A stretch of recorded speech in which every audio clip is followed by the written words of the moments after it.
뉴욕 증시가 큰 폭으로 하락을 했습니다. 자, 기대했던 것과는 좀 다른 결과가 나왔는데요. 이 재확산 우려감에 따른 봉쇄 조치가 일어나고 있다. 이런 부분이 부담을 줬고요. 그 다음에 이제 다우지수가 급락한 배경 속에는 이런 봉쇄에 대한 부분도 있었지만 경제 지표도 생각했던 것만큼 그렇게 잘 나오진 못했다. 이런 분석도 있었습니다. 그래서 이런 결과치들이 이제 시장에 대한 어떤 투자 심리를 조금 악화시켰다라고 보셔야 되는 거라서 이 부분들 조금 우리가 확인을 해볼 필요가 있겠습니다. 자세하게 좀 설명을 드릴 거고요. 네, 그 다음에 이제 다음 달부터는 시장이 이제 하락세로 갈 수도 있다. 뭐 이런 썰들이 좀 나왔죠. 그 중에 이제 가장 중심이 되는 그 배경이 뭐냐면 경기 부양책이 이제 약화가 될 것이다. 즉, 약발이 다 떨어질 것이다. 라는 얘기가 나옵니다. 즉, 새로운 경기 부양책이나 아니면 새로운 어떤 경제적인 지원들이 나타나지 않는다라면 지금으로서는 이제 7월 달에 증시 급락은 피할 수 없다. 뭐 이런 얘기인데 여기에 대한 이야기 또 같이 좀 알아보도록 하겠고요.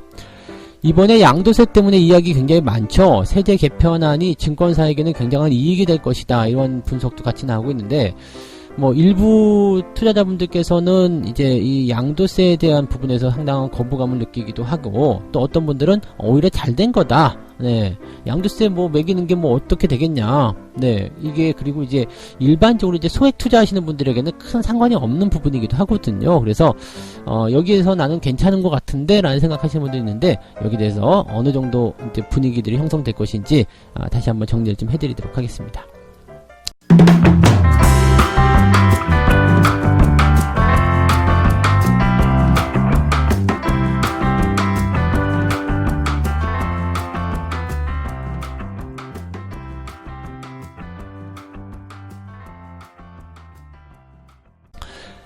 네, 반갑습니다. 오늘은 6월 27일 토요일입니다. 자, 미국 증시가 생각했던 것과는 좀 다른 방향으로 움직여서 여기에 대한 분석을 조금 해봤습니다. 그래서 좀 깊숙이 좀 쳐다보고 오는 과정에서 시간이 조금 걸렸는데 일단 뭐 주말이니까요. 뭐 걱정스럽더라도 조금은 편안한 마음을 좀 가지셨으면 좋겠다라는 생각이 일단 네, 먼저 드는 마음이긴 합니다. 그리고 지금 다우지수 같은 경우 보시면은 이제 나스닥이든 다우지수는 전부 다 시작하자마자 하락 출발해가지고 계속 쭉쭉 내려가 버렸거든요. 그러니까 아래쪽으로 깊이 내려가는 상황이 만들어지게 되면서 이 부분이 조금은 이제 부담을 주었다 이렇게 봐야 되겠죠. 그러니까 전체적으로 봤을 때는 이 투자 심리의 어떤 그 개선안들이 계속 연결이 됐어야 되는데 그게 연결되지 못하고 밀어버리는 모습, 즉 매도를 갖다 던져버리는 그런 형태로 만들어졌다고 보셔야 되기 때문에 이런 모습에서는 아무래도 이제 뭐 부담이라든지 이런 것들이 더 연장될 수 있다라는 뭐 그런 우려감이 좀 나타나게 되겠죠.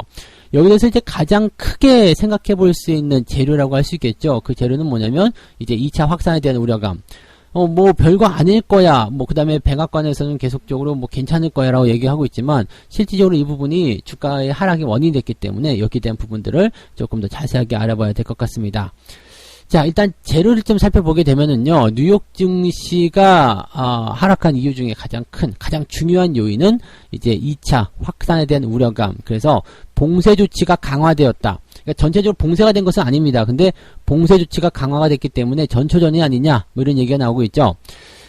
지금 보면은 그 텍사스에서요, 주점의 매장 영업 중단, 그리고 대규모 모임 제한, 즉 술집에 가지 말라 이런 얘기가 나왔습니다. 그리고 플로리다 같은 경우도 음주를 금지하는, 즉 술집에서 음주를 금지한다. 술집에서 음주를 금지하게 되면 이건 뭐 하지 말라는 얘기잖아요. 그러니까 이런 영업 제한 등을 강화했다는 얘기가 나타났습니다. 텍사스하고 플로리다 같은 경우는 경제 재개를 가장 먼저 서둘러서 진행했었던 그런 주였기 때문에 이런 신규 확진자의 어떤 급증 이 부분들이 가장 크게 와닿는 부분이고 또 중요한 포인트죠.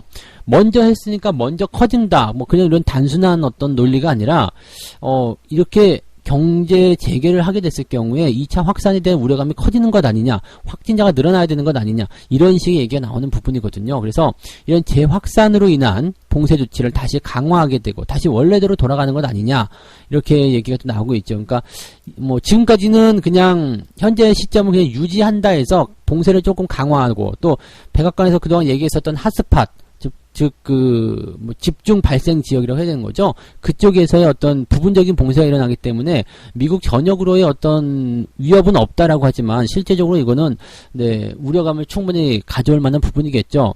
처음에 이제 이런 질병이 발병할 때도 작은 지역에서 시작했다가 점점 좀 커졌거든요. 그러니까 물론 이제 1차 때 충분히 경험을 했고 통제에 대한 어떤 가능성들을 열어놨기 때문에 괜찮긴 한데 이 내용들이 조금 이제 커질 수 있잖아요. 안심하기 어렵다 뭐 이런 얘기가 될 수 있잖아요. 그러니까 그런 식으로 우리가 확인을 해볼 필요는 있을 것 같습니다. 그래서 투자자들 입장이 충분히 이해가 되는 그러한 모습이 아닌가 생각이 되고요. 여기에 대한 이제 공포가 증시를 끌어내리는 중요한 역할을 했다라고 보시면 되겠습니다. 다만 이제 백악관 쪽에서는 이 트럼프 대통령 그리고 마이크 펜스 부통령 이 두 사람이 경제가 다시 봉쇄되는 일은 없을 것이야. 걱정하지 마세요. 라고 이야기를 하고 있습니다. 최근에 이제 대선과 관련돼서 굉장히 민감할 수도 있을 것 같아요. 지금 그 존 바이든 민주당 그 대선 후보가 사전조사에서 트럼프 대통령을 크게 앞서고 있다 뭐 이런 얘기도 나오고 있거든요. 그러니까 뭐 지금의 이런 상황들이 약간 좀 서두르는 부분이라고 생각할 수도 있겠죠. 그 미중 무역 갈등부터 시작해가지고 지금 이렇게 경제적인 어떤 봉쇄, 주가의 하락 이런 부분들은 모두 다 부담이 될 수 있거든요. 그러니까 새로운 표를 얻는데 또는 이제 지지층을 계속 끌고 가는 데 있어서 상당히 부담될 수 있는 모습이 좀 있죠. 그래서 아무래도 이제 여기에 대한 어떤 입장들을 백악관 쪽에서는 계속 쓰고 있는 것이 아닌가 생각하는데 사실 이게 대선 정치적으로 이용하면 안 되거든요. 그러니까 지금 문제가 뭔지 정확하게 파악해서 거기에 대한 정확한 진단과 정확한 조치를 취해야 되는데 이 부분이 지금 좀 이상하다 이렇게 보셔야 될 수도 있겠죠. 자, 어쨌건 경제 재개에 대한 부분들 뭐 다시 봉쇄는 들어가지 않을 것입니다 라고 일단은 얘기했기 때문에 거기에 대해서 이제 좀 안심이 될 수 있는 내용일 수 있겠습니다만 확진자가 계속 늘어나고 있고 또 각 주별로 계속 이렇게 미국은 합중국이잖아요. 그러니까 각 주들이 합쳐져 가지고 만들어진 뭐 여러 개의 국가라고 볼 수도 있는 그런 내용이기 때문에 각 주별로 이렇게 봉쇄 조치 일어난다 그렇게 되면 사실은 네 이게 과연 봉쇄가 안 되는 것이냐 이렇게 볼 수도 있는 부분이겠죠. 그래서 상당한 우려감이 될 수 있습니다. 왜냐하면 3월 달에 이미 우리가 크게 경험을 했기 때문에 이거에 대한 악몽이 다시 살아날 수 있는 내용이 되는 거거든요. 뭐 이런 부분이 있더라도 경제지표가 괜찮았으면 괜찮은데 이게 지금 경제지표 또 기대감들이 전부 다 와르르 무너지는 상황이 좀 벌어집니다. 지금 은행이 대다수 건전하지만 이 질병에 대한 재확산 또는 여기에 대해서 경제적 타격이 생겼을 경우에 일부 은행은 심각하게 자본 규정을 위배가 될 수도 있을 것이다. 이렇게 얘기가 나옵니다. 그러니까 즉 은행이 망할 수도 있다는 얘기가 되는 거죠. 그러니까 대체적으로 이제 그 스트레스 테스트 결과가 양호할 것이다. 뭐 이런 부분인데 여기에 대한 어떤 기대감을 통해서 은행주들이 좀 뭐 괜찮았었잖아요. 그런데 여기에 대해서 이제 좀 뭔가 이제 연준이 부정적인 얘기를 하게 되면서 은행주들이 큰 폭으로 하락하는 모습이 좀 나타나기도 했고요. 근데 지표도 좋게는 나오긴 했습니다만 예상치를 조금 밑돌았어요. 그러니까 무슨 얘기냐면 그 소비 지출 개인 소비가 이제 많이 늘어날 것이다라는 기대감 우리가 갖고 있었잖아요. 그런데 8.2%가 나왔어요. 8.2% 증가를 하면서 사상 최고 증가폭을 만들었다 이거죠. 사상 최고치 증가를 했는데 이 시장 예상치는 8.7%예요. 그러니까 0.5% 정도 미치지 못했다는 얘기죠. 그렇게 되면서 분위기가 뭐야? 이거 아닌 거 아니야? 뭐 이렇게 왜 이래 이거? 뭐 이렇게 나온 거죠. 그러니까 사상 최고 증가폭임에도 불구하고 예상치에 미치지 못한다라면 이렇게 실망감이 나타날 수가 있는 겁니다. 이거는 제가 지난번에 보너스 이야기 해드렸죠. 100만 원 보너스 준다고 했는데 50만 원밖에 안 주면 기분 나쁜 것과 같은 그런 내용이다라고 보시고요.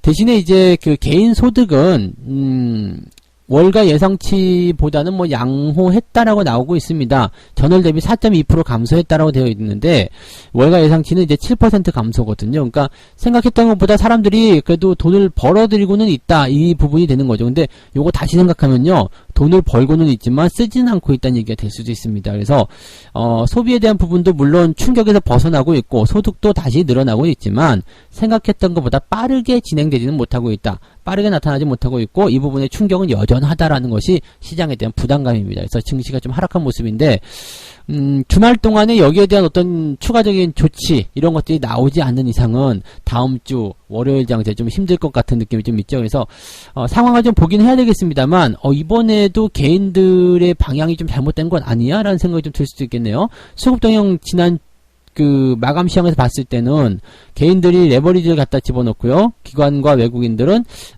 아니지. 얘네들도 일단 상승 쪽에 좀 뭔가 베팅을 좀 하긴 했는데 상황이 좀 애매하긴 하네요. 근데 금융투자 쪽에서는 일단 매도에 대한 양상들을 가지고 있었으니까 이 수급에 대한 부분들이 이렇게 되면은 미리 또 점치고 들어간 것이 아닌가 생각되기도 하고요.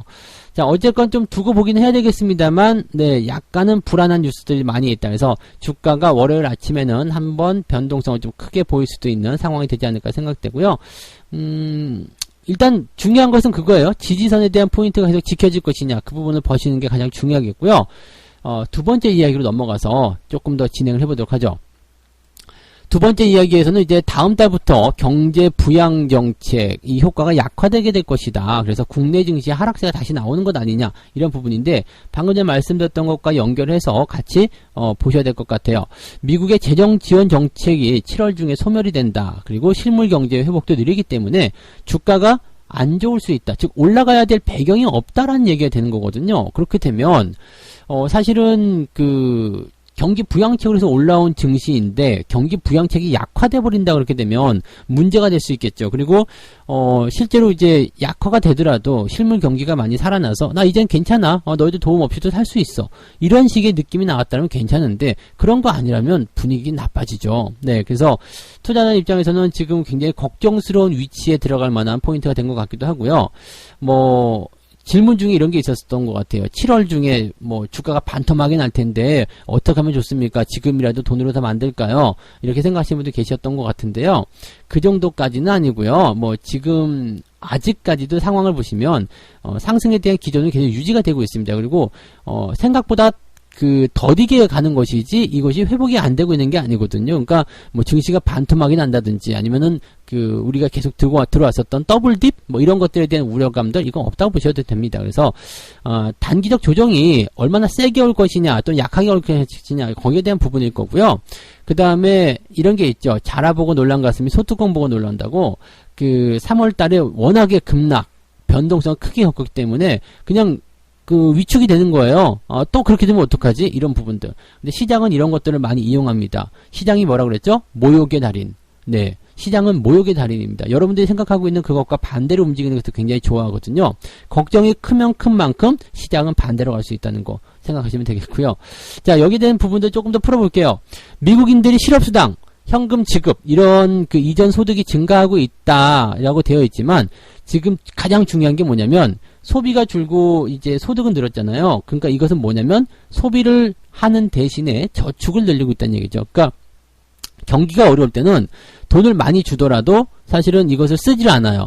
경기가 좋아서 막 괜찮아 이럴 때는 그냥 막 흥청망청 많이 쓰거든요. 그런데 문제는 뭐냐면 경기가 안 좋아. 앞으로도 안 좋을 거래. 지금 힘들어. 이렇게 되면은 일단 나한테 돈이 들어온 것을 비축해가지고 어려울 때 써야 되겠다. 당분간은 돈 쓰지 말아야 되겠다. 이런 생각이 딱 들어오게 되는 거거든요. 그렇게 되다 보니까 소비는 줄어들게 되고 소득은 늘어나게 되면 기업들의 그런 부담은 가중되는 상황이 벌어지게 됩니다. 기업들은 일단 고용자들을 고용해가지고 월급을 주면 이 월급을 가지고 뭔가 소비활동이 일어나서 뭔가 같이 시너지가 나타나야 되잖아요. 그게 뭐냐면 경제순환골입니다. 그러니까 기업이 투자를 해요. 사람을 뽑아. 소득이 늘어나. 소비가 늘어나. 소비가 늘어나면 기업 실적이 좋아져. 다시 투자를 해. 고용자를 더 뽑아. 이게 경제순환입니다. 그런데 이 경제순환이 중간에서 끊긴 거예요. 소득은 늘어났는데 소비가 늘어나지 않아요. 기업 실적이 악화돼. 네, 그럼 다시 투자를 줄여. 그 다음에 소득이 내려가. 네, 이런 식으로 될 수가 있는 거죠. 그러니까 사실 실물 경기가 빨리 회복되는 것이 가장 중요하긴 한데 이 부분이 아직은 지표상으로 나타나지 못했다라는 얘기가 되는 거죠. 그러니까 정책적인 효과도 마무리가 되는 상태에서 이런 실물 경기의 회복도 더디게 나타나게 되고 이 투자자들 또는 실제 수요자들 역시도 소득만 늘리고 소비를 늘리지 않는다라면 기업에게는 독이 될 수 있는 부분이어서 부담스럽다는 이야기죠. 그러니까 이런 내용들이 주가를 끌어내릴 수 있는 어떤 요인들이 될 것이다라고 볼 수 있겠는데 중요한 것은요. 근본에 항상 접근해야 됩니다. 그렇지. 지금 당장 경제지표상 그럴 수 있어요. 그런데 이게 점점 나아지는 것은 확실하다는 얘기 아니겠습니까? 그리고 2차 확산에 대한 부분들도 치료제라든지 백신 이런 이야기 계속 나오고 있으니까 이게 일단 세상에 등장하기만 하면 모든 것은 끝나는 거 아니겠습니까? 그래서 어쨌든 종료가 돼야 될 상황에 놓여있는 악재라면 오히려 3월 같은 급락이 오면 더 공격적으로 매수를 한번 해보시는 것도 나쁘지 않다라는 생각이 좀 들 수 있는 거죠. 그러니까 위기를 기회로 삼아서 그것을 내가 내 걸로 만들어갈 수 있는 그런 포인트들도 조금 가져가 보시는 것이 어떻겠는가 이 생각도 좀 듭니다. 근데 지금은 좀 무섭겠죠. 무섭지만 무서움을 이겨낼 수 있는 그런 용기를 좀 가져보셨으면 좋겠습니다. 주말 동안에 그런 뭐라 그럴까, 공포영화도 좀 보시면서 이렇게 심신, 이런 담력을 좀 키우는 그런 훈련을 좀 하셔도 좋을 것 같습니다. 저는 공포영화 개인적으로 굉장히 좋아하거든요. 네. 자, 세 번째 이야기 갑니다. 세 번째 이야기는 양도세 이야기죠. 금융세제 선진화 방안에 대해서 이분이 이제 증권사에게는 정말 기회가 될 것이다 라는 얘기가 나옵니다. 지금 대주주에 대한 양도소득세 강화, 그리고 나중에는 모든 주주들에게 다 세금을 물리겠다 이렇게 얘기를 한 거잖아요. 근데 이게 지금 보면은 2천만 원에 대한 그 공제 한도가 있긴 있어요. 그러니까 어떤 분이 이제 질문을 한 것은 그거예요. 일반 개인 투자자들이 2천만 원 이상 수익을 올릴 일이 뭐가 있겠냐. 그래서 나 같은 소액 투자자에게는 오히려 양도세를 이게 물리는 게 나한테는 더 도움이다. 왜? 증권거래에서는 떨어지게 되고요. 2천만 원까지는 세금을 안 내도 되잖아요. 그러니까 오히려 이게 더 이득이지 않느냐라는 얘기를 좀 하시는데 화폐 가치는 계속 떨어지게 되어 있습니다. 지금 당장을 보는 것이 아니고요. 이게 2023년이거든요. 2023년이면 물론 이제 화폐 가치가 천지개혁만큼 뒤집어지는 않겠습니다만 이 2천만 원 이상 내가 수익을 내지 않을 것이다라는 그런 생각은 네, 그냥 하지 않으시는 게 좋을 것 같아요. 왜냐면 계속 그렇게 조금씩만 버셔야 될 이유가 없거든요. 물론 이제 전체 투자금이 1억 원이다. 그러면 2천만 원의 포인트는 1년에 뭐 20% 이상 수익을 내야 되는 부분이기도 하잖아요. 근데 사실 뭐 아직까지 그런 사례들이 많지 않습니다. 적용이 되실 분들이 많지는 않습니다. 실제적으로 이제 조사를 해보면 지금 보면 이제 공제 금액이 2천만 원 기준의 이제 과세 대상이 전체 개인 주식 투자자 약 600만 명 정도로 이제 집계가 되는데 이 중에서 약 5%, 30만 명 정도에 불과하다. 그리고 나머지 95%는 이번 세제 개편으로 오히려 부담이 감소할 것이다. 라고 전망을 했다라고 합니다. 뭐 많은 이야기이긴 합니다. 근데 글쎄요. 이제 공제 금액 2천만 원에 대한 그 이상의 수익을 바라지 않는다. 그렇다면 사실 주식 투자에서도 부자 될 만한 희망도 별로 없지 않나라는 생각도 좀 들기도 해요. 그러니까 많은 사람들이 걱정하는 것은 그거예요. 지금 당장 저 2천만 원이라는 부분을 통해서 나는 소액 투자자이기 때문에 오히려 세금 감소해서 좋다. 이렇게 보실 것이 아니라 향후에 내가 그냥 돈이 더 많아졌을 때 내야 되는 세금들 그런 것들도 고민하셔야 되겠죠. 그리고 이제 증권사 입장에서는 일단 이렇게 그 심리적인 위축, 주식 투자하기 힘들어라는 어떤 생각들 많이 하실 수도 있겠는데 증권사 입장에서는 이래요. 그냥 단기적 악재다. 당장 이제 소액 투자자분들이 이렇게 2천만 원 공제라는 어떤 부분들을 생각하지 않고 봤는데 그걸 생각하게 되면 오히려 세금에 대한 어떤 부담이 감소하니까 더 좋지 않겠냐 이렇게 얘기를 하고 있다라는 생각이 드는 거죠. 증권사 입장에서는 이제 세금 없으니까 마음껏 단타 쳐라 뭐 이렇게 얘기를 나올 수도 있는 것 같기도 하고요. 뭐 제가 이제 어느 쪽 한쪽으로 편중해서 생각하는 것은 좀 그렇겠습니다만 실제적으로 이제 지금은 이게 2천만 원 넘어가기 좀 어렵다고 생각되지만 분명히 이 2천만 원에 대한 부분이 부담이 되실 거라 생각합니다. 증시가 활황장세가 나오게 되면 2천만 원 아니라 그 이상도 보시게 될 거거든요. 물론 이제 2023년 아직 기간이 좀 많이 남긴 했습니다만은 그 기간 동안에 뭔가 세제에 대한 어떤 부분들은 개편이 좀 돼야 된다고 생각해요. 그러니까 차등으로 적용을 시킨다든지 아니면은 뭐 기준 이게 2천만 원이 아니라 뭐 기준적인 부분들을 통해 가지고 뭐 대주주에게는 조금 더 가중을 시키는 그런 방법이 있을 수도 있겠고요.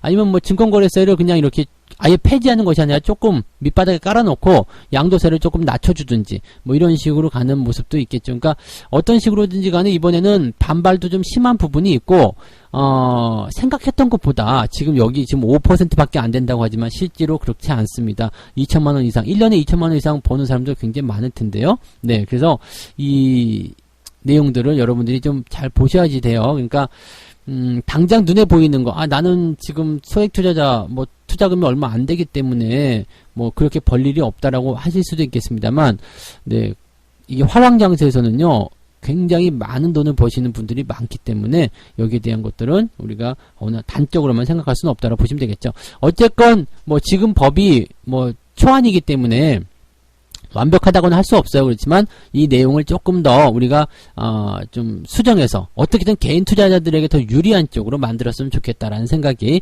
일단 저는 들었습니다. 그래서 그 부분 참고하시면 좋겠고요. 자, 오늘 이렇게 세 가지 이야기 전달해 드렸습니다. 이 2차 확산, 재확산에 대한 우려감 때문에 봉쇄 조치가 일어나게 됐고요. 다우지수가 급락세를 보였다라는 거, 이 부분이 매우 큰 부담을 가져줬다라고 보시면 되겠습니다. 현재로서는 악재를 해결할 만한 방법은 주말 동안에 뭔가 새로운 조치가 나타나야 된다는 부분일 텐데, 아직은 뭐 경제지표라든지 이런 부분들이 다 실망감을 줬기 때문에 다음 주 초반에 나타나는 하락은 피하기 좀 어렵지 않겠나, 이 생각이 좀 들었습니다.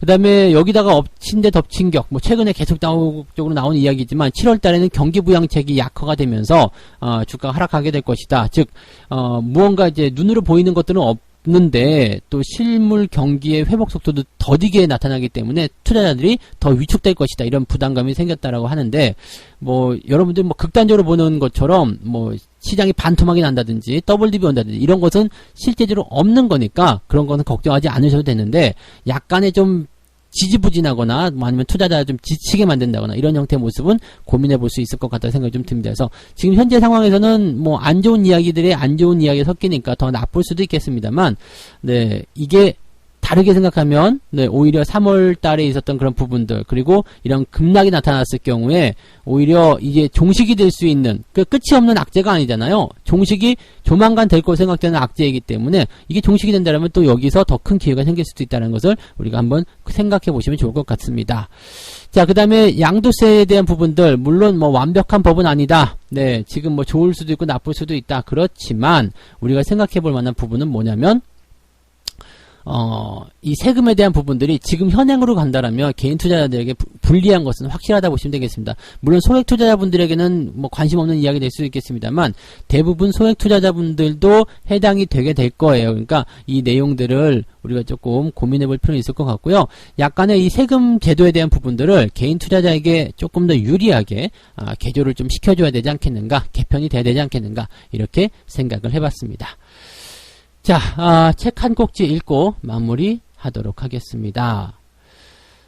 성급한 매도를 하지 않고 손절 매도의 포인트의 연동이라는 단 하나의 기법에 따라 주식을 매도해서 수익을 내는 것이 나의 투자법이다. 네, 이게 뭐냐면요, 이 사람은 여기서 다시 한번 이야기한 게 뭐냐면, 내가 개발해낸 방법은 전혀 손실을 보지 않는 방법이 아니다. 손실이 커지는 것을 막는 방법이다 라고 되어 있습니다. 그러니까 손절 매도를 정할 때 딱 그냥 그어놓는 분들이 있어요. 뭐 매수가 이상에서 나는 무조건 마이너스 못 봐, 이런 분들 계시는데 그렇게 생각하지 마시고요. 주식이라는 것은 내릴 때도 있고 오를 때도 있거든요. 근데 항상 중요한 건 뭐예요? 다시 올라갈 수 있겠는가 부분이 아니겠습니까? 그러니까 주식이 좀 내려갔다고 해서 무작정 손절한다거나 무작정 매도해가지고 그냥 뭐 정리해서 도망치는 것이 아니라, 이 종목이 어디까지 내려갈 것인가, 그리고 그 시점에서 다시 올라가게 된다면 내가 더 추가 매수해도 되는가, 이런 다채로운 전략들을 좀 다양하게 세워보셔야 된다는 이야기 되는 거죠. 그래서 그런 부분들 좀 참고하시면서 투자에 활용하시면 좋을 것 같습니다. 자, 오늘 약간 다소 무거운 이야기가 좀 있었는데요. 일단 주말 동안은 걱정해봤자 필요 없는 거 아시죠? 네, 적어도 일요일 저녁까지는 편안하게 마음 비워두시고 이제 주말을 좀 즐기셨으면 좋겠습니다. 비가 잠깐이라도 안 올 때 나들이도 좀 즐기셨으면 좋겠네요. 자, 오늘 여기까지 이야기 해드리고요. 한 주간 고생 많으셨고 저는 다음 주에 다시 돌아오도록 하겠습니다. 고맙습니다.